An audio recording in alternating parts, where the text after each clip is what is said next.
এই যে শোনো, নিউ ইয়ারে আমার একটা গিফট চাই তোমার থেকে। আর গিফটটা আমার দামি হয়, হ্যাঁ মানে খুব দামি, কয়েক লাখ টাকা। ওকে? কয়েক লাখ টাকা? কিন্তু অর্জিতা, এত টাকা আমি একসাথে কখনো দেখিনি। তোমাকে এত দামি গিফট আমি কি করে দেবো? এটা তো তোমার বিয়ে করার আগে ভাবা উচিত ছিল। একজন পুরুষ মানুষ হয়ে নিজের স্ত্রীর এইটুকু ইচ্ছা তুমি পূরণ করতে পারবে না? স্ত্রীর এই কথাগুলো নীলকে আহত করে। নিঃশব্দে ওখান থেকে চলে যায় নীল।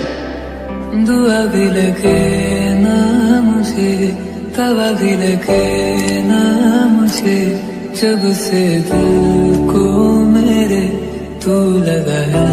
দুদিন পর নিউ ইয়ার পার্টির আগে নীল আদ্রিতার কাছে এসে একটা গিফট প্যাক मेरी चाहत बातों की, मेरी चैन को भी मेरे तूने। আদ্রিতা মুখ বেজার করে বাক্সটা খুলল, তবে তারপর বাক্সের ভেতরে গিফটটা দেখতেই ও চমকে গেল। करूं मैं बंद आंखें, करूं मैं नजर जो तू এই ফোনটা মানে এটা তো একটা স্পেশাল এডিশন। এটার দাম তো 3 কোটি টাকা। তুমি এটা পেলে কোথায়? আসলে এটা অরিজিনাল নয়। पहली पहली बार